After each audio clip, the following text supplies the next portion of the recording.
itenenantsika zao a misy manam-boninahitra ambony anankiray lieutenant-colonel Gervais sy adjudant-major anankiray miasa amin'ny présidansy samboriny zandary ao amin'ny tobo efa ho 10 andro tsy fantatra atao inona avoa io namana io tsy nangalatra io tsy namon'olona izao disadisa zao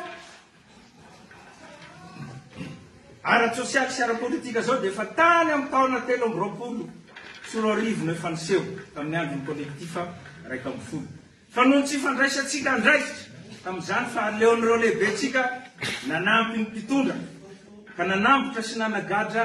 ireo nasahan'ny teny tamin'izany fotoana izany koa zagaga fa izao hitatsika zao ny vokany ny fandrafy ny samy malagasy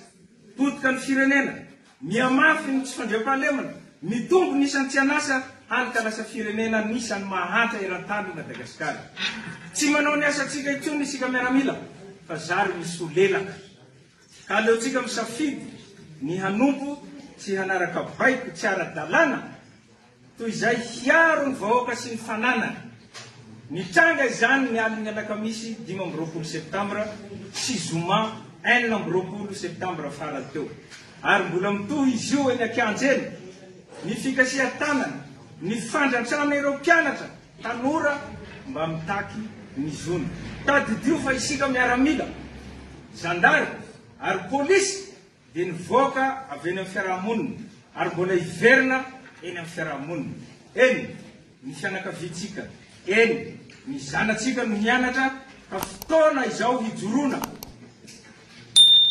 handray andraikitra mba hanavotana ny firenena mivondrona isika miaramila zandary ary polisy miraisa saina ary aza manaiky vidimbola ka hitifitra ny namanao rahalahinao ny anabavinao zana-bahoaka isika kaoka hiverina eny amin'ny vahoaka ka ireto no antsoavo avy aminay no atsika rehetra ho antsika miaramila manaiky fa tokony handray andraikitra isika dia tonga avy aty amin'ny kapisaty zao de zao anatevin-daharana anay efa maro ato na ianareo zokinay zany ianareo piray andiana ianareo zandrisany ireo manamboninahitra lefitra sy vata miaramila